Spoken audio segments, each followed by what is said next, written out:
Welcome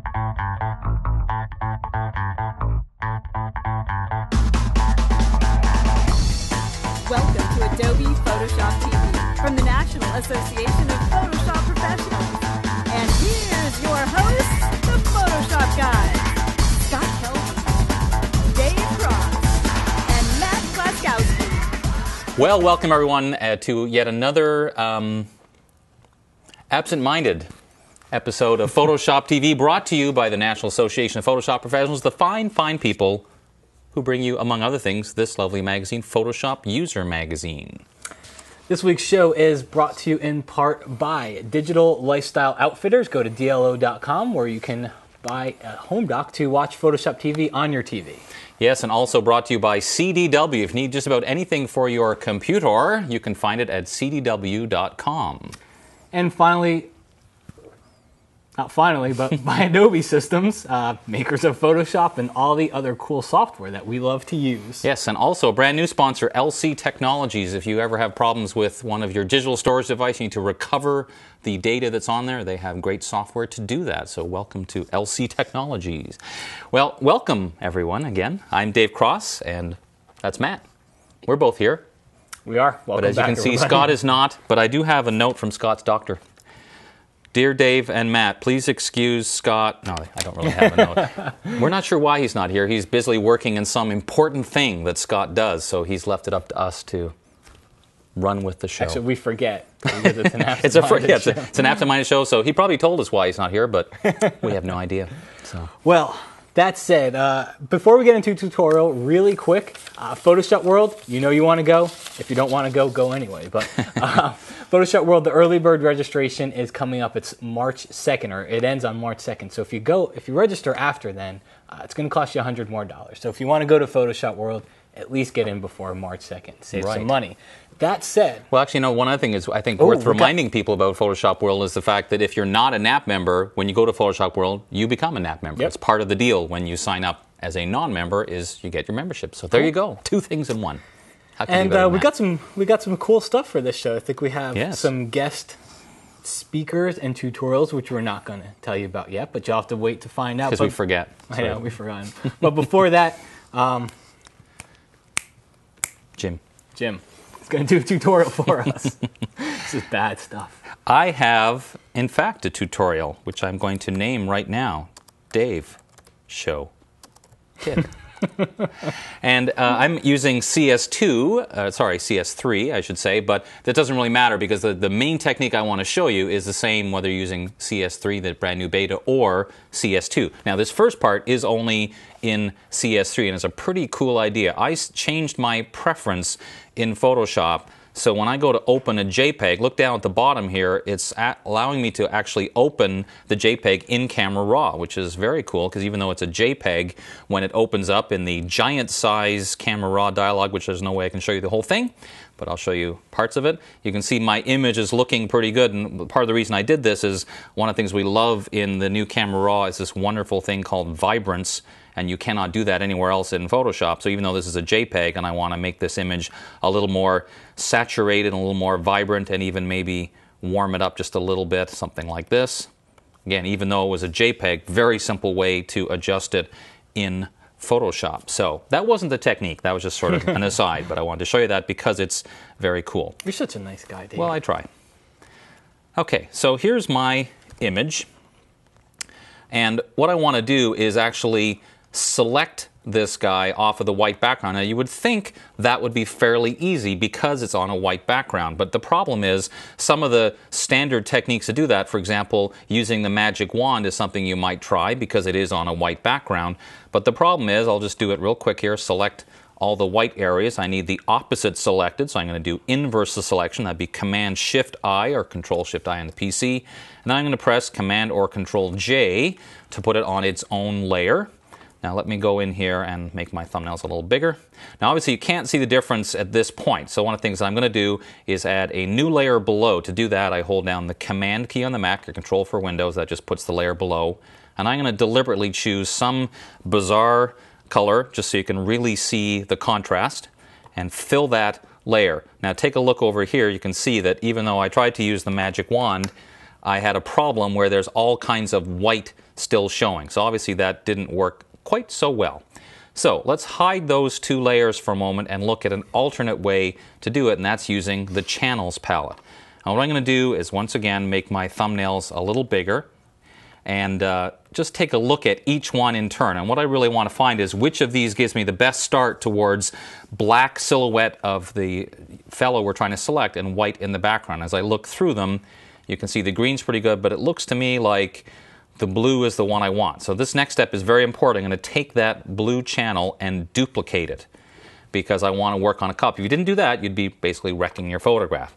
Now ultimately I want to make everything that's white stay white and him, the fellow we're trying to select, turn into black. So a very simple way to do that is under the image menu, choose Apply Image. And I'm going to bring this in so you can see it. And all I'm going to do is it's blue copy. All I'm going to do is change it to multiply and click OK. And see how everything got darker but the white stayed the same? And I'll just repeat that exact same operation again to make it darker still. And then simply a little bit of levels, Command or Control L. And I'll pull that over to make all the darks even darker. And if there are any little pieces you might have to go with, like your lasso tool, for example, and just select any areas that you noticed like that. But that's looking pretty good. I'm going to press Command or Control I to invert it, and that's also a good way to check because sometimes you'll spot little areas that are, oh wait, that's just a speck of dust on my monitor, so I don't have to, I was going to say, why isn't that not working? So that's going to be basically my selection mask. So let's see how good a job this did. I'm going to hold down the Command or Control key and click on that channel. That'll load it as a selection. Go back to my Layers palette, and once again, duplicate, and then we'll move that up above and show the green. And you'll see right away it's done a much better job. It's still not perfect, but it's pretty darn close. And at this point, it'll be relatively easy to go to the bottom of the layer menu to matting and then defringe. That's matting, not Matt Kloskowskiing, you know what I mean. Glad you brought that up. I know, it's very important to know. So that's a little better, but even there, if you're still not quite happy, that still looks to me like the fringe is still there a little too much. I'm going to once again hide these, go back to my background layer, back to channels, and one of the things that we can do here is make sure we're on the blue copy and start to play around with some commands, like even if you choose levels, for example. If I start to do this a little bit, take a look, it'll be pretty subtle, but you'll see it's starting to change the kind of hair, which is where the problem was. Just makes it a little bit better, and then you can make that into a selection and duplicate your layer again. So there you go. Anytime you have an opportunity where you want to select something on a white background, that channel method probably will give you a better result than just doing it with the magic wand. Very cool, Mr. Gross. Thank you. Appreciate it. We get that question a lot, actually, how to remove people from a background. Especially those with a microphone and frizzy hair. All the time. All the time. Well, that said, we alluded to a special guest. Now, you know that whenever anybody comes to visit our studio or our headquarters over at NAPP, we lock them into a room and we make them do a tutorial for us. They're not allowed to leave before they do, even if they don't do Photoshop. But luckily, we had Bert Monroy, and he came by the studio, so I got a hold of him for a few minutes and took him into our recording area, and here is a tutorial from Mr. Bert Monroy. Well, hello everybody, I'm here with Bert Monroy here in the NAP recording suite, and as you know, whenever somebody comes by to visit us, first of all, welcome, Bert. Thanks a lot. That said, we got all the pleasantries out of the way. We know that we always grab somebody away for a tutorial. You just can't leave here without doing a tutorial. So and that's what I'm going to do. Welcome, but we're putting you to work right away. Hey, so what do you got for us and the Photoshop TV viewers out there? What I'm going to do is I'm going to play around with an image. I'm going to totally change a piece of an image into something completely different. Would this image be a donut? Yeah, I just came back from lunch, so I've got that food in my mind, you know. As Homer Simpson would say, donut. Oh, the corniness never ends. Well, let's just get right to it. Let's go. Let's see what I'm going to do here. All right, so what I'm going to do is I'm going to take this donut here, regular everyday kind of sugar donut, and turn it into a jelly donut. Okay, so it's kind of like in the same vein, but a totally different type of pastry. So the first thing I got to do is, of course, get rid of this hole. So I'm going to use my clone tool. Now, an important thing in a situation like this is because the texture is so rough with all these little sugar grains, I need a actual brush that's not going to be too soft or too hard. If it's too soft, it's going to have really soft and ghost-like edges. If it's too hard, it's going to have that hard cut where the sugar has been cut and cloned. So what I'm going to do is I'm going to come up here and I'm going to give it a nice size. That's a pretty good size right there. But I'm going to bring the hardness down to maybe about an 85%. Okay, that's going to give me just enough anti-aliasing along the edges, just soft enough so I'm going to get a nice blending on the edges without being too hard or too soft. So now I'm going to go in here and start cloning. So I'm going to pick up my, I got my clone brush, and let's get that size up here and that 85% right in there. And got a good size. So I'm going to pick up from right here and I'm going to start to clone. Now you're going to notice that I'm going to pick up from different places. I'm going to clone from down here. I'm not cloning from the same spot every time. I'm going to clone from here now. I'm picking up from different areas. That way the eye is not going to see a pattern. Something as complex as this sugar here, if I duplicate it in one spot, the eye is going to see that. You're going to pick up that the sugar looks exactly the same in two different spots. So I'm going to go in here and clone from different spots at a time and carefully clone it bit by bit until there's absolutely nothing that looks like it's been cloned. And now we see that we have a whole donut. So now we got to take a big bite out of it to make it look like a jelly donut. So I'm going to clone from the background into this area here. So I got a little curl right in there. And let's go in here and start cloning in the background into this area where we're going to have our bite being taken out. And I just go in there and just get away a lot of this stuff here. Just eat away at it. Right? There we go. We got this big bite taken out of it. Like so, maybe a little more right in there.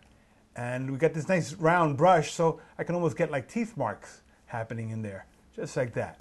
Now, the inside of the jelly donut is not going to have the sugar like we have here. So back here, I've got this other image of a slice of bread. Now, this texture inside the bread is perfect for the inside of my jelly donut. So I come back to my jelly donut, and I clone from the other file. I make sure I have sample all layers selected up there, so now I can say clone from back here, and I'm going to start to clone in the inside part of my donut right here from that slice of bread. And there we can kind of finish up the little teeth marks, and there we have the inside of the donut. Okay, it's a jelly donut. So what do you say we do some strawberry? Strawberry sounds good.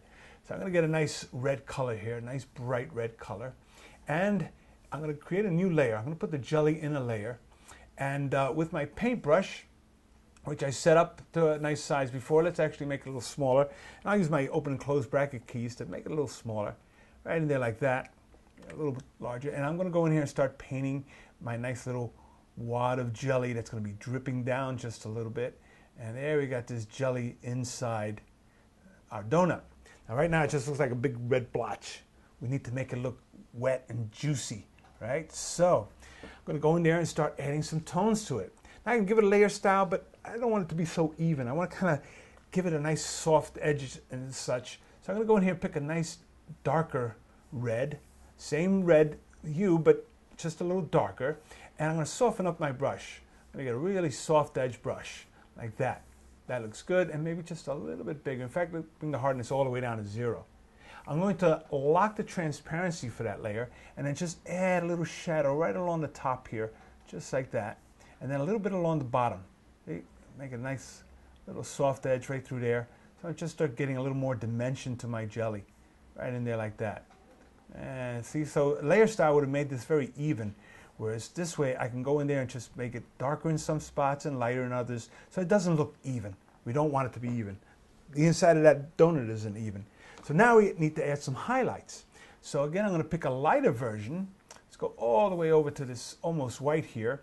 And with that same brush, I'm going to bring down the opacity to about, let's say 20%. And I just use my keyboard for that. And make the brush a little bit bigger and just give it a little touch right in here. A little touch. A couple little dabs right there to add that little bit of a light haze to that. Now, to make it really look wet and juicy, I'm going to get in real close like this. And with my pen tool, I'm going to come in here and create a little shape like this. It's going to follow this little curve like that. And right now, you know, the default is that it creates a shape layer. That's not what I want. Let's get rid of that. The second choice, that gives me a path, a real path. A lot of people, when they first go into that pen tool, what happens right there, you get that little line. That means you're creating a shape layer, and all I want is a path. So I'm going to go in here and just create that little shape. And now this time you notice that I just got the path. Now, I'm going to hold down the Command key to deselect that path and create one on the other side, going this way. Now, why am I doing this? I'm going to stroke this path, which I'm going to just adjust it till I got them just like that. And I'm going to adjust this guy a little better, give him more of a curve. Now, when you stroke a path, it strokes that path from where you start to where you end. And I'm going to stroke this path going in 2 different directions.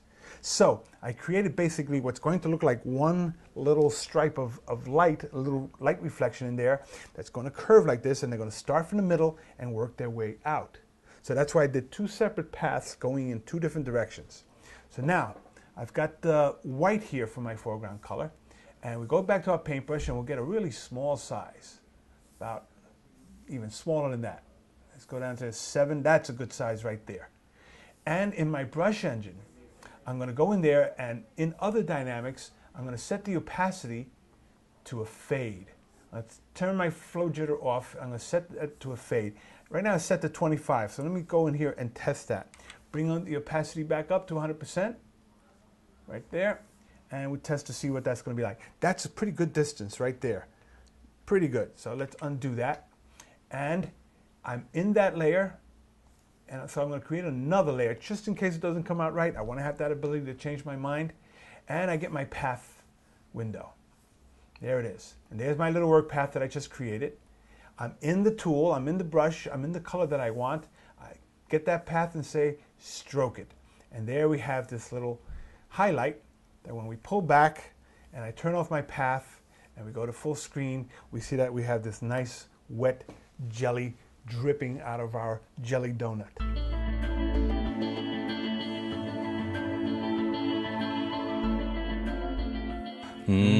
Donuts. That was cool. So realistic. Just like Tim Hortons, isn't it? Oh, Tim Hortons. Oh, now you're talking, baby. Tim Hortons, for you Canadians, you know what we're talking about. Yes. Tim Hortons. I don't. Not Krispy Kreme, Tim Hortons. Move on. Well, thanks for doing that, Matt, for letting Bert show us how to make donuts in our office. And we will be right back after this very short break with more Adobe Photoshop TV. Stay tuned.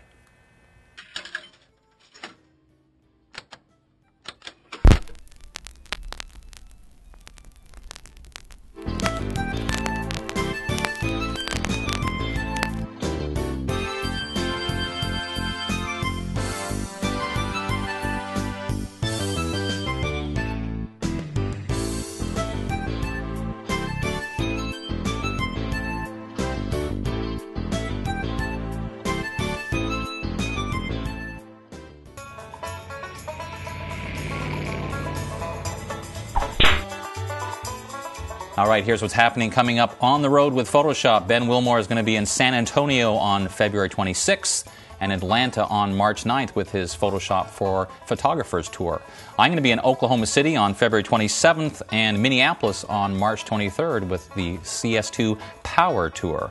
Bert Monroy takes his creativity tour to Phoenix on February 28th and Washington on March 19th. And Taz Talley with the InDesign Tour is going to be in Portland, Oregon on March 28th.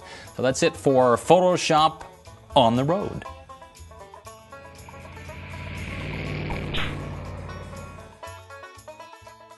Welcome back, everybody, to Adobe Photoshop TV with myself, Matt Kloskowski, and Mr. Dave Cross, just in case you forgot who we were.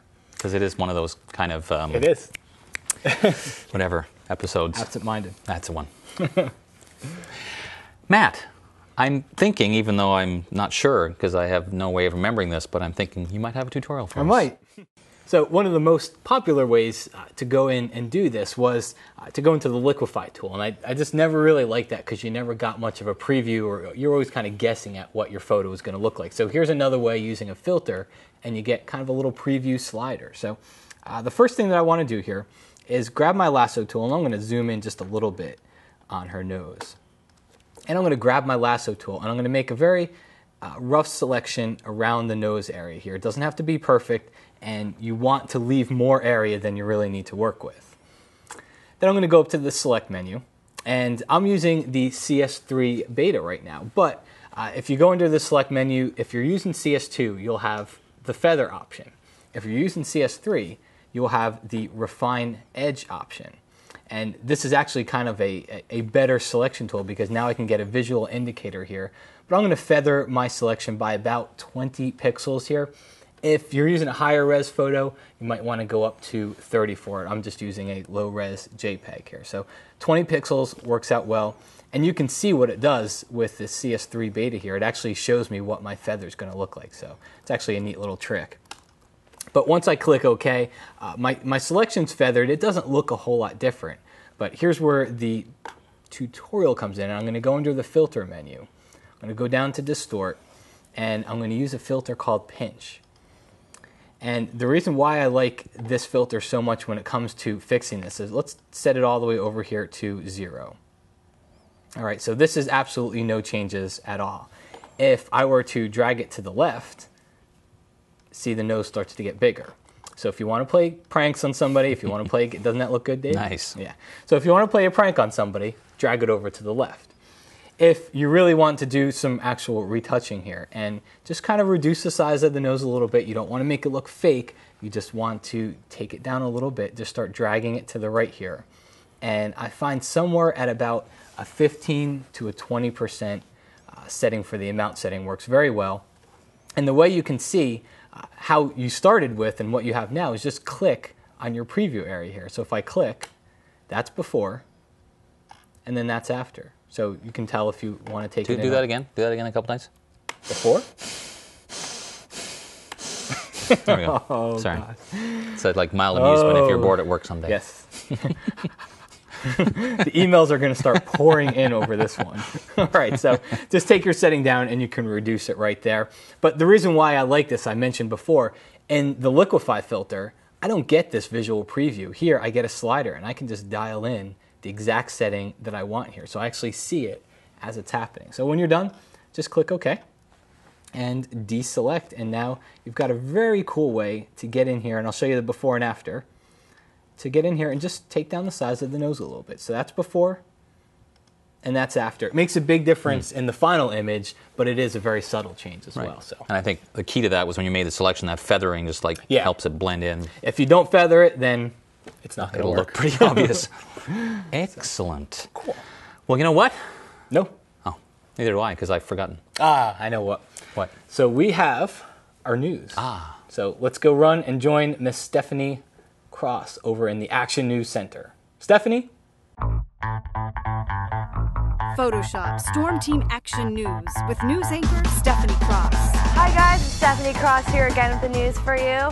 First off, Acvis Light Shop has come out with a new plugin that adds lighting effects. Check it out at this website right here. And Corel has added Painter 10 with many new features. Check it out at corel.com. And last but not least, don't forget there is a cruise contest. That means you can win a trip to Alaska for 2. Don't forget to check out the site and enter to win at cruisingthroughlife.com. Check it out. Try to win today. Good luck. I'm Stephanie Cross, and I'll see you back next week. All right. We know what time it is, don't we? It's bedtime. It's contest time. Dave forgot the contest from last week, though. So yeah, I have it written down because I was worried about being forgetful. So last week we had a contest, and we showed you 2 character or text dialog box and says, how do you make this one look like that one? And the answer was, in the preferences, there's a command called Show Asian Text Options. That was a challenging one. And from the 47 correct answers, I have no idea how many there were, but of all the correct answers, this person right here won last week's fabulous prizes. Congratulations Good to that for them. person. And we again have a contest this week, and let's talk about the prizes, shall we? I am holding A book. the only copy In existence. in existence of Dave Cross's Photoshop Finishing Touches.